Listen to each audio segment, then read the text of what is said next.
लोग आके और धक्का मार के गाजीपुर वालों को पीछे कर दे हम रहे हैं। लोगों ने मौका दिया कि कम से कम बाहर के लोग जो आए हैं वो सही है, ठीक है भैया रोल नीचे चलिए भैया रोल ठीक है। अफजाल भाई आज अब्बास आए थे, क्या कार्यक्रम रहा? मुख्तार के इंतकाल के बाद 10वीं का फातिहा आज था और उसमें शिरकत करने के लिए उन्होंने याचिका जो दाखिल हुई थी सुप्रीम कोर्ट में, तो माननीय सर्वोच्च न्यायालय ने उन्हें 4 दिन की मांग थी, तो 3 दिन की कस्टडी पैरोल ग्रांट की और इस अवधि में कहा कि वो कासगंज जेल से गाजीपुर जेल में रहा करेंगे और 10 तारीख को अपने पिता के फातिहे में शिरकत करेंगे, जैसा कि आज हुआ। हाँ, थोड़ा देर से लोग लाए, यहाँ 4:30 बजे शाम को अब्बास आए और फातिहा फजर की नमाज के बाद यानी सूर्योदय के पूर्व से शुरू हो गया था।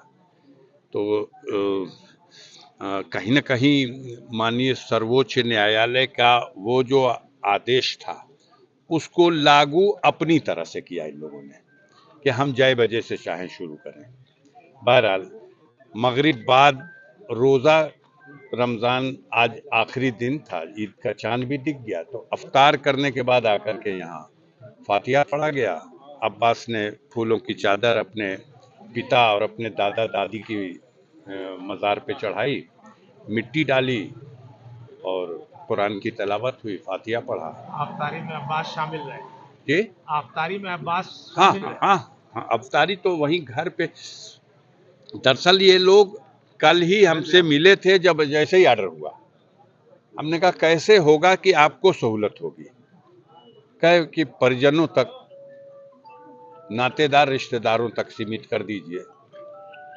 हमने देखा था कि जो मुख्तार की जिस दिन मिट्टी आई थी और उनके दफन के बाद मिट्टी देने के सवाल पर जो एक थोड़ी देर के लिए नाखुशगवार वाकया पेश आया, तो हम भी नहीं चाहते थे कि हम लोग गम के इस मौके पर कोई ऐसी चीज़। हाँ,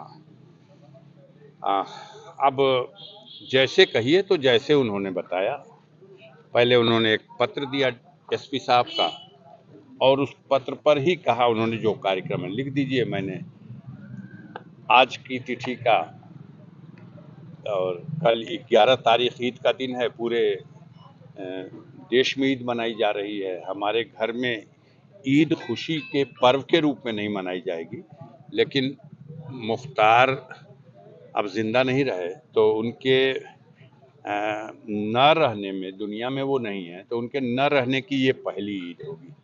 तो ऐसे मौके पे सारे खानदान और रिश्ते नाते और अपने हमदर्द लोग आते हैं, एक तरह से तसल्ली पुरसा देने, गमों को बांटने के लिए, और वो एक ईद की रस्म हो जाती है। तो वो भी लिख दिया और फिर 12 तारीख को मुख्तार को दफन किया गया है। यहाँ मौत तो हो गई थी 28 तारीख को, लेकिन दफन से जोड़ा जाता है तो दफन हुआ 30 तारीख को। तो उससे 12 तारीख जो है वो 13वां दिन है। हम लोग तीजे का फातिहा करते हैं जो उनकी मग़फ़िरत के लिए दुआ होती है। तो इन तीनों कार्यक्रम लिख के दे दिया था। हमने कहा कि देखिए इसी में ईद का मसला है, ईद की नमाज अगर पढ़ने वो मोहम्मदाबाद आएंगे तो हम स्वयं तस्लीम करते हैं कि उस बड़ी ईदगाह में इतनी बड़ी भीड़ में शायद हम भी सब कुछ कंट्रोल नहीं कर सकें, अनुशासनहीनता होगी। तो माननीय सर्वोच्च न्यायालय के आदेश से सब कुछ हो रहा है, तो जो रिलीफ मिला है उसका हम कोई नाजायज़ इस्तेमाल नहीं करेंगे। ईद की नमाज वहीं जेल में, जैसे जेल के और बंदी पढ़ेंगे वैसे उनको पढ़ा दिया जाए, और ईद की नमाज के बाद जब आप उनको यहाँ घर लाएंगे तो यहाँ हमारे जो कस्बे के आसपास के लोग जो मिलने जुलने वाले आते जाते हैं, पहली ही ईद ऐसी है जब मुख्तार अंसारी इस दुनिया में नहीं रहे, तो वो एक गम के शक्ल में होगी। उस मौके पर मुख्तार का बेटा मौजूद रहेगा, बड़ा बेटा है, तो लोगों से मिलजुल लेगा। माननीय सर्वोच्च न्यायालय ने कहा भी है कि अगर कोई स्पेशल प्रोग्राम न भी हो तब भी उनको उनके परिजनों से मिलवाया जाए।